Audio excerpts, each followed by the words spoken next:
Berkeley, George Berkeley 1711 से 1776 आधुनिक युग में प्रत्ययवाद के जनक। जन्म आयरलैंड में। स्वभाव से धार्मिक एवं ईश्वरवादी। अतः आध्यात्मवाद, स्पिरिचुअलिज्म की स्थापना का प्रयास। भौतिकतावाद एवं नास्तिकतावाद का खंडन। लॉक द्वारा स्वीकृत अमूर्त प्रत्ययों की अवधारणा का खंडन। प्रमुख पुस्तक: प्रिंसिपल्स ऑफ ह्यूमन नॉलेज। प्रसिद्ध उक्ति: एसेइस्ट परसिपी अर्थात सत्ता दृश्यता है। To be is to be perceived. अभौतिकवाद या जड़ पदार्थों का खंडन।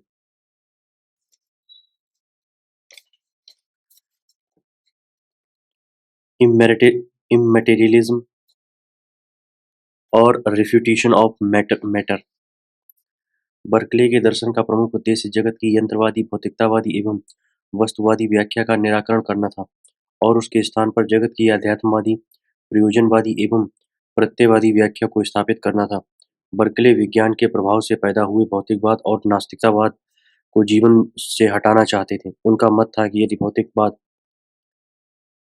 का खंडन कर दिया जाए तो अध्यात्मवाद का मार्ग प्रशस्त हो जाएगा। बर्कले भौतिक पदार्थ के खंडन हेतु निम्नलिखित तर्क देते हैं। नंबर 1, प्राथमिक एवं गौण गुणों के भेद का खंडन।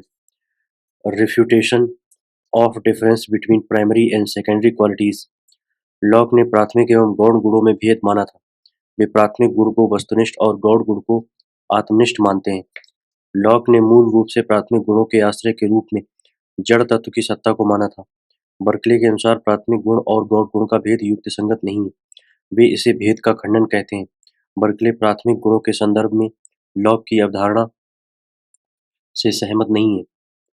बर्कले इसके लिए निम्न तर्क देते हैं: जिस प्रकार गौण गुण इंद्रियों द्वारा जाने जाते हैं, उसी प्रकार प्राथमिक गुण भी इंद्रिय गम्य है। जैसे रंग का ज्ञान आंखों के बिना संभव नहीं है, उसी प्रकार ठोसपन का ज्ञान त्वचिक स्पर्श के बिना संभव नहीं है। ठोसपन का ज्ञान त्वचिक स्पर्श के बिना संभव नहीं है। स्पष्ट है कि प्राथमिक गौण गुण भी गौण गुणों के समान इंद्रियों पर निर्भर रहने के कारण दृष्टा पर आश्रित रहते हैं। वस्तुतः हमारे मन में प्राथमिक गुणों के वैसे ही प्रत्यय बनते हैं जैसे गौण गुणों के बनते हैं। प्राथमिक एवं गौण गुण दोनों अंतः संबंधित हैं, अवियोज्य हैं, परस्पर निर्भर हैं। जैसे बिना रंग स्पर्श के विस्तार नहीं हो सकता, पुनः विस्तार भी रंग विहीन, रूप विहीन, स्पर्श विहीन नहीं हो सकता है। बर्कले के अनुसार गौण गुणों के भांति प्राथमिक गुण भी परिवर्तनशील हैं, आत्मनिष्ठ हैं। दोनों में स्वरूपगत भेद नहीं है। दोनों ज्ञाता सापेक्ष हैं। उदाहरण स्वरूप एक ही जहाज नजदीक से देखने पर बड़ा दिखाई देता है और दूर से देखने पर छोटा प्रतीत होता है। स्पष्ट है कि विस्तार, गति आदि भी ज्ञाता सापेक्ष है।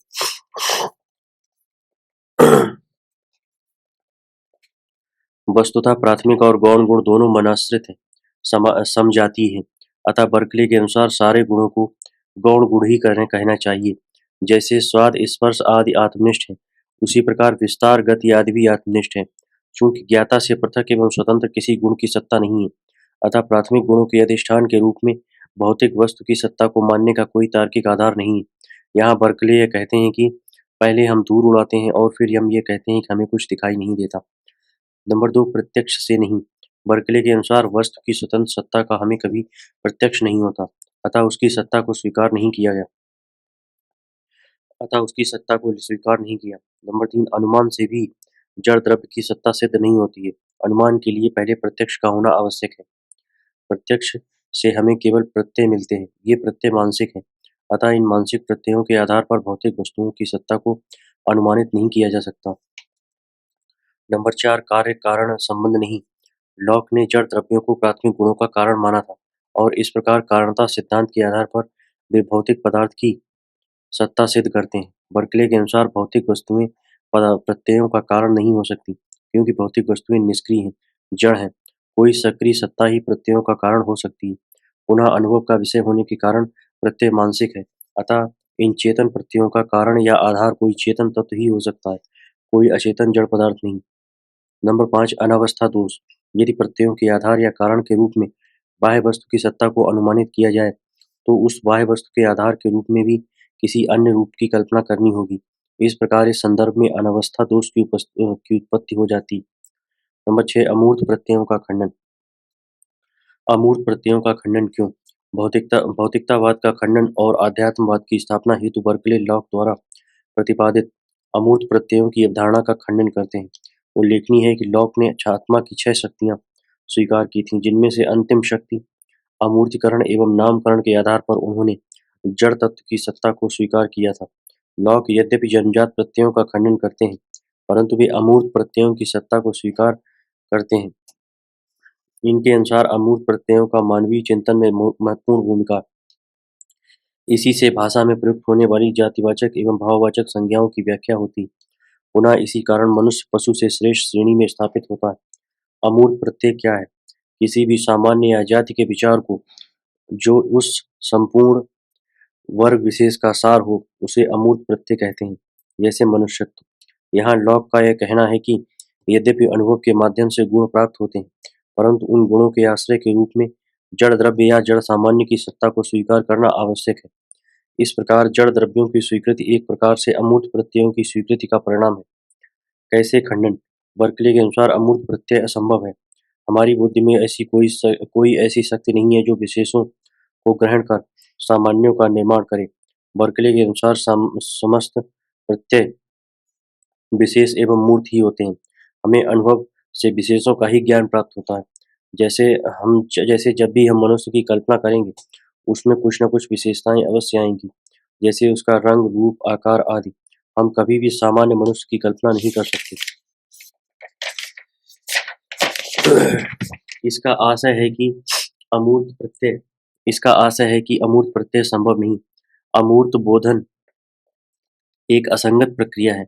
अमूर्त प्रत्यय का सत्तात्मक आधार नहीं होता, अतः अमूर्त प्रत्ययों के आधार पर जड़ द्रव्यों की सत्ता को नहीं माना जा सकता। नंबर 7, अनुपयोगी। बर्कले के अनुसार जड़ पदार्थ की सत्ता को मानना जीवन के लिए अनुपयोगी है। इससे नास्तिकता एवं भौतिकतावाद को बढ़ावा मिलता है तथा आध्यात्मिकता का खंडन होता है। यहाँ बर्कले का यह कहना कि प्रत्यय काल्पनिक नहीं है और ना ही वे हमारी आत्मा की रचना है। वास्तव में प्रत्यय मन के साक्षात विषय वस्तु हैं, जिनका मूल ईश्वर में निहित है। मन और प्रत्यय में ज्ञाता-ज्ञेय संबंध नहीं है। इन प्रत्ययों का रचयिता ईश्वर है। वस्तुएं इन्हीं प्रत्ययों का संगठन है, जो कि संवेदनीय गुण है। इन गुणों के आधार के रूप में किसी बाह्य जड़ पदार्थ की सत्ता को स्वीकार नहीं किया जा सकता। बर्कले के अनुसार यहाँ जड़ तत्व के खंडन का अर्थ किसी भी वस्तु का खंडन करना नहीं है। वस्तुएं प्रत्ययों के संघात हैं, कॉम्बिनेशन है। उदाहरण स्वरूप टेबल, ठोसपन, विस्तार, आकार आदि प्रत्ययों का संघात है। इन प्रत्ययों के अधिष्ठान के रूप में किसी जड़ तत्व की सत्ता नहीं है। इसी प्रकार बर्कले के अनुसार भौतिक पदार्थ अनुभूत विषय नहीं है। इसलिए हमें भौतिक पदार्थ की धारणा को छोड़कर अनुभूत विषय को अपनाना चाहिए। प्रत्यय अनुभव की इकाई है, परंतु इन प्रत्ययों का कोई आधार, कोई अनुभवकर्ता अवश्य होना चाहिए। बर्कले ने प्रत्ययों के सीमित आधार के रूप में आत्मा तथा स्थायी एवं असीमित आधार के रूप में परमात्मा ईश्वर की सत्ता स्वीकार की। ये सभी आध्यात्मिक सत्ताएं हैं, अतः अध्यात्मवाद ही एकमात्र युक्तिसंगत सिद्धांत है। इसी प्रकार बर्कले लॉक के अनुभववाद का विकास प्रत्ययवाद आइडियलिज्म में कर देते हैं। ईश्वर गॉड। बर्कले के दर्शन का प्रमुख उद्देश्य है नंबर 1, भौतिकतावाद के स्थान पर अध्यात्मवाद की स्थापना और नंबर 2, अनीश्वरवाद के स्थान पर ईश्वरवाद की स्थापना। बर्कले अध्यात्मवाद की स्थापना के लिए अमूर्त प्रत्ययों का खंडन करते हुए जड़ द्रव्य का खंडन करते हैं और तत्पश्चात ईश्वर के स्वरूप और सत्ता पर विचार करते हैं। ईश्वर की सत्ता के संदर्भ में बर्कले का कथन है, यदि हम प्रकृति की नियमितता, व्यवस्था और अपार सुंदरता को देखें और ये जानने का प्रयत्न करें कि नित्य, शिव, पूर्ण, सौंदर्य आदि शब्दों से किन गुणों का परिचय मिलता है, तो हमें यह स्पष्ट ज्ञान होगा कि यह एक सर्वोपरि आत्मा ईश्वर है, जिसके द्वारा सब कुछ संचालित है और जो सबके अस्तित्व का कारण है। बर्कले के मत में केवल आत्माओं और उनके प्रत्ययों की ही वास्तविक सत्ता है। भौतिक पदार्थ वास्तविक नहीं है, क्योंकि वे अनुभूत नहीं होते। बर्कले के अनुसार आत्माएं दो तरह की, ससीम और असीम। ससीम आत्माएं अनेक और सीमित हैं। ईश्वर एक असीम, सर्वशक्तिमान एवं पूर्णतः सक्रिय आत्मा है। सर्वशक्तिमान होने के कारण ईश्वर ही वास्तविक में सभी प्रत्ययों की उत्पादक शक्ति है तथा अनंत सक्रियता से युक्त होने के कारण वह इन प्रत्ययों का सतत रूप से प्रत्यक्ष करने वाला भी है। प्रत्यय ईश्वरीय मन में आदि रूप की दशा में रहते हैं। जिसे हम साधारणतः वस्तु समझते हैं, वे ईश्वरीय मन के प्रत्यय हैं। यह ईश्वर ही प्रत्यय जगत का निमित्त एवं उपादान कारण दोनों है। ईश्वर के अस्तित्व सिद्ध के तर्क। नंबर 1, कारण कार्य मूलक तर्क, कॉजल आर्गुमेंट। इस प्रमाण के अनुसार प्रत्यय सकारण है। हम अपने सामान्य अनुभव में प्रत्ययों का अनुभव करते हैं। ये प्रत्यय बिना कारण के उत्पन्न नहीं हो सकते। इन प्रत्ययों के 4 संभावित कारण हो सकते हैं। नंबर 1, प्रत्यय। नंबर 2, जड़ तत्व। नंबर 3, जीवात्मा। नंबर 4, ईश्वर। प्रत्यय प्रत्यय स्वयं निष्क्रिय एवं कार्यरूप है, अतः वे हमारे अनुभूत प्रत्ययों के कारण नहीं हो सकते। पुनः यदि प्रत्ययों को ही प्रत्ययों का कारण माना जाए तो फिर अनावस्था दोष की उत्पत्ति हो जाएगी। जड़ तत्व भी प्रत्ययों का कारण नहीं हो सकता, क्योंकि बर्कले के अनुसार जड़ तत्वों का अस्तित्व ही नहीं है। जीवात्माएं भी प्रत्ययों का कारण नहीं हो सकती, क्योंकि जीवात्मा इन इंद्रिय संवेदन रूप प्रत्ययों को ग्रहण करती है, इन्हें उत्पन्न नहीं करती। ये प्रत्यय जीवात्मा की इच्छा या संकल्प पर निर्भर नहीं होते। विज्ञानों में एक निश्चित क्रम एवं एक तंत्रता पाई जाती है। ये विज्ञान किसी एक आत्मा में उत्पन्न न होकर सभी जीवात्माओं में समान रूप से उत्पन्न होते हैं। अतः इन संवेदनाओं और प्रत्ययों का कारण एवं सृष्टा केवल अनंत शक्तिमान ईश्वर ही हो सकता है।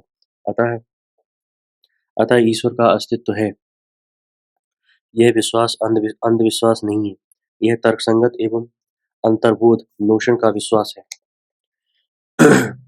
नंबर 2, प्रयोजन मूलक युक्ति, टेलियोलॉजिकल आर्गुमेंट। इस प्रत्यय रूपी जगत का प्रयोजन कारण ईश्वर है। ये बर्कले के अनुसार इस जगत में एक अनुपम व्यवस्था, क्रम, संतुलन आदि दिखलाई देता है। यह जगत एक व्यवस्थित जगत जगत है, अर्थात इसमें प्रत्ययों का एक निश्चित क्रम होता है। ये मूलतः हमारे ऊपर निर्भर नहीं है। इस प्रकार की व्यवस्था साधारण बुद्धि का कार्य नहीं हो सकता। इसका आधार कोई असीमित बुद्धि है, यही ईश्वर है। संक्षेप में प्रकृति की सुसंगत और एक रूप रचना, एक अनंत बुद्धि या असीमित आत्मा ईश्वर का अस्तित्व सिद्ध करती है। नंबर 3, सतत प्रत्यक्षण प्रमाण, कांस्टेंट परसेप्शन आर्गुमेंट। जिन प्रत्ययों का अनुभव मुझे एवं अन्य आत्माओं को नहीं हो रहा है,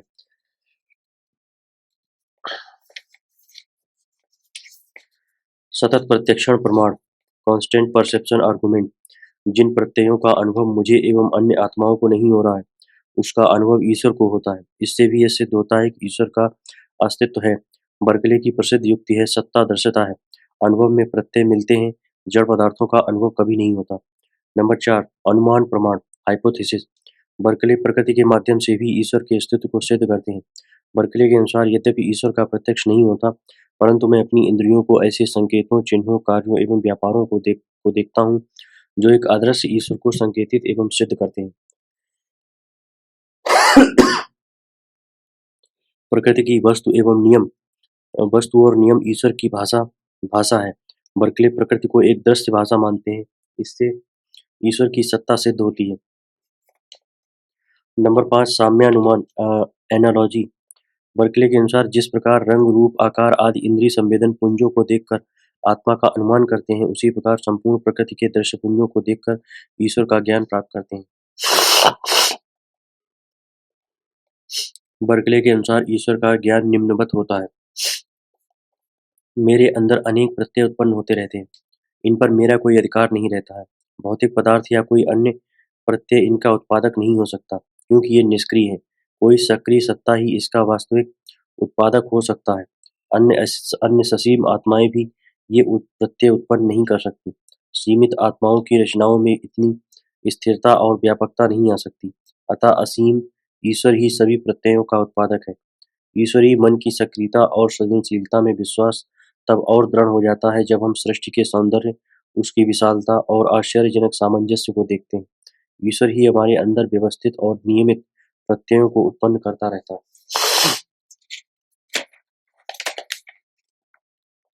समालोचना। नंबर 1, बर्कले ने ईश्वर के अस्तित्व को प्रत्ययों के उत्पादक के रूप में प्रस्तुत किया है, परंतु प्रत्ययों को उन्होंने निष्क्रिय माना है। ऐसे निष्क्रिय प्रत्ययों के उत्पादक के रूप में इसके विपरीत सार गुण वाला सक्रिय ईश्वर को नहीं माना जा सकता। नंबर 2, ईश्वरीय प्रत्यय और मानवीय प्रत्यय में प्रकारगत भेद है। बर्कले ने ईश्वरीय प्रत्यय को ही वस्तु कहा है, क्योंकि मानवीय प्रत्ययों के आधार पर वस्तुओं की वस्तुनिष्ठता, स्वामित्व और क्रमबद्धता का स्पष्टीकरण नहीं हो पाता है।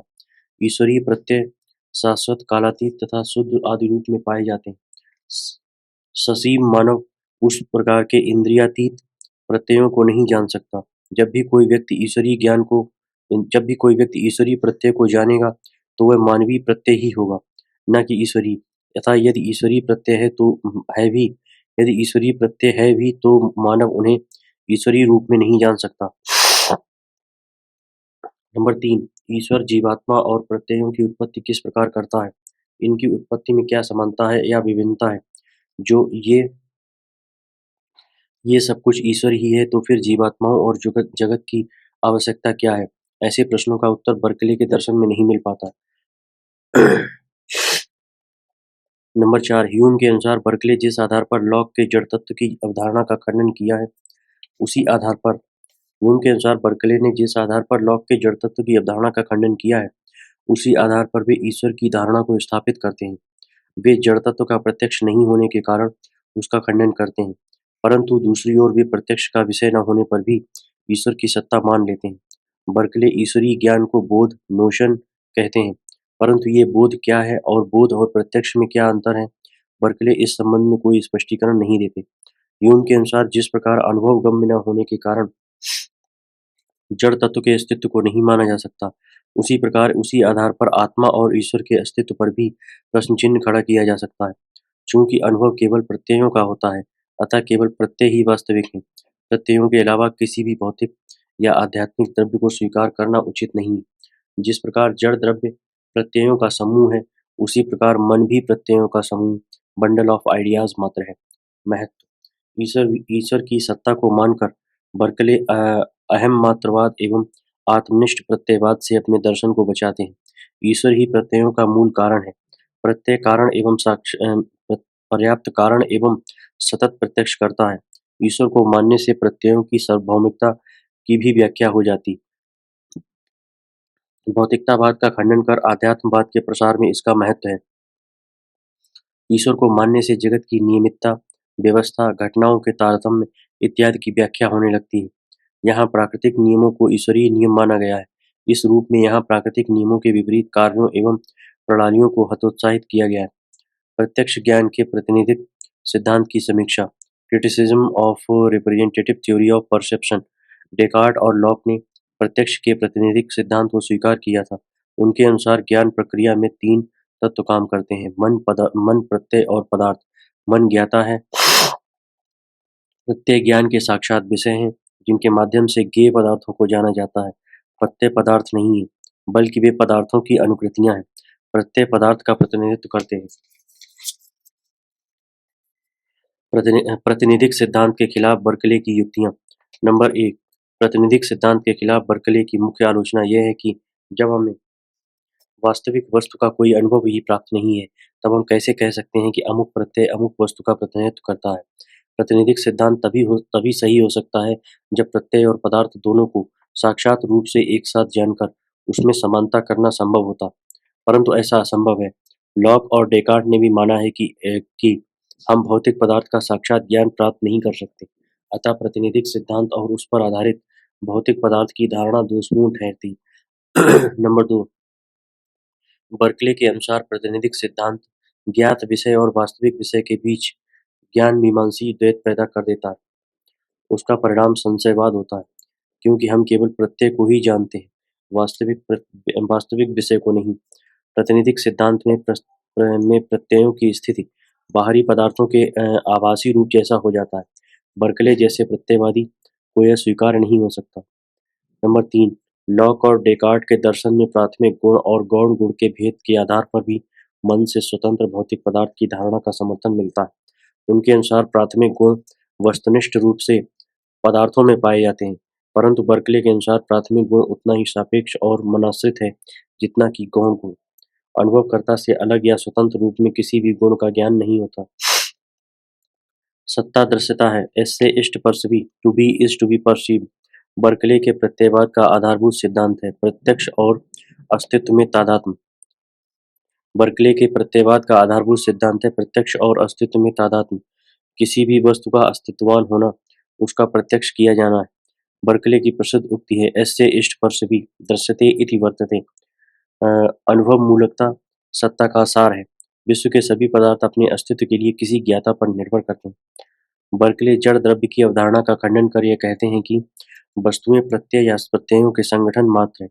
प्रत्यय के लिए यह आवश्यक है कि किसी न किसी अनुभवकर्ता से वह संबंधित हो, क्योंकि प्रत्ययों के होने का अर्थ ही है कि वे किसी के अनुभव के विषय हैं। ज्ञाता से पृथक स्वतंत्र रूप में प्रत्ययों की सत्ता का प्रश्न ही नहीं उठता।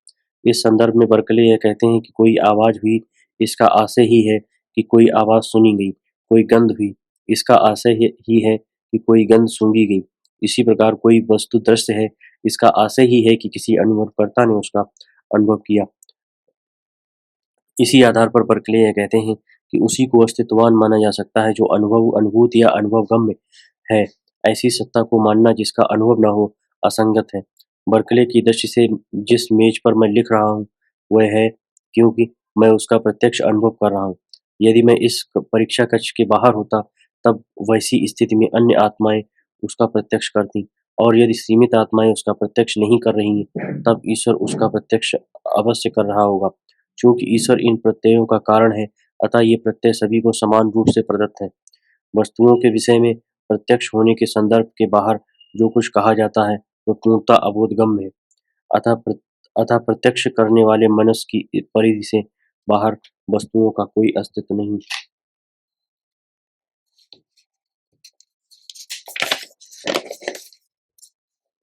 आलोचना। नंबर 1, मूर के अनुसार बर्कले ज्ञान और ज्ञान के विषय को एक मानने की वैज्ञानिक भूल करते हैं। मूर के अनुसार बर्कले ज्ञान और ज्ञान के विषय को एक मानने की मनोवैज्ञानिक भूल करते हैं। वास्तव में ज्ञान और ज्ञान का विषय दो अलग-अलग वस्तुएं हैं। यदि ऐसा न माना जाए, तो फिर दो ज्ञानों की भिन्नता का अंतर ही समाप्त हो जाता है। उदाहरण के लिए नीले रंग और पीले रंग में भिन्नता है। इस भिन्नता का कारण ज्ञान नहीं बल्कि ज्ञान का विषय है। नंबर 2, मूर बर्कले के एस्से इस्ट परसिपी का विश्लेषण कर यह स्पष्ट करते हैं कि किसी भी संभाव्य अर्थ में मूर बर्कले के एस्से इस्ट परसिपी का विश्लेषण कर यह स्पष्ट करते हैं कि किसी भी संभाव्य अर्थ में इसको स्थापित नहीं किया जा सकता। Number 3, RB. पेरी के अनुसार बर्कले का प्रत्ययवाद आत्म केंद्रित विषमावस्था इगोसेंट्रिक प्रेडिकेमेंट पर आश्रित है।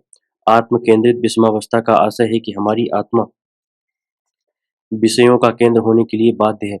यह विषम अवस्था या असुविधाजनक स्थिति है, क्योंकि हम किसी भी ऐसी वस्तु का अनुभव नहीं कर सकते जो हमारे ज्ञान का विषय नहीं हो।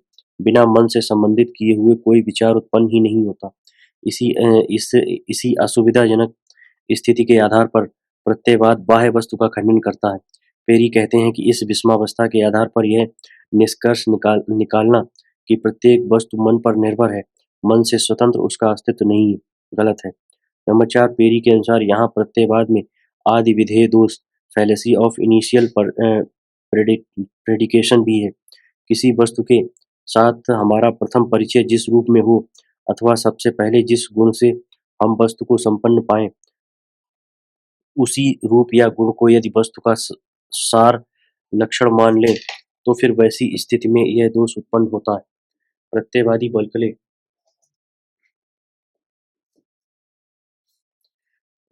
बर्कले अनुभव में आई आई हुई वस्तु को देखकर यह मान लेते हैं कि केवल अनुभव में आई हुई वस्तु का अस्तित्व होता है।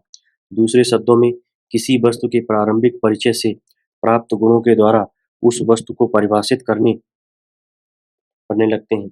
यह सही है कि वस्तु का प्रारंभिक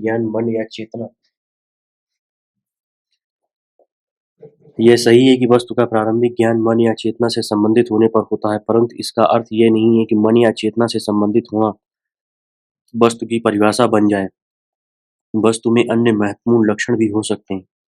क्या बर्कले अहम मात्रवादी हैं? बर्कले के ऊपर अहम मात्रवादी होने का आरोप लगाया जाता है। इसका कारण है कि बर्कले बाह्य जड़ द्रव्य की सत्ता का खंडन करते हैं और प्रत्ययों को मन आश्रित मानते हैं। मन और उसके प्रत्यय ही सत्य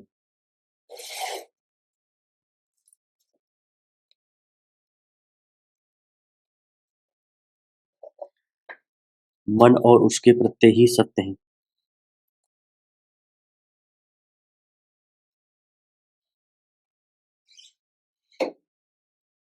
इस प्रकार यहाँ ज्ञान प्रक्रिया में ज्ञाता की प्रधानता सिद्ध होती है।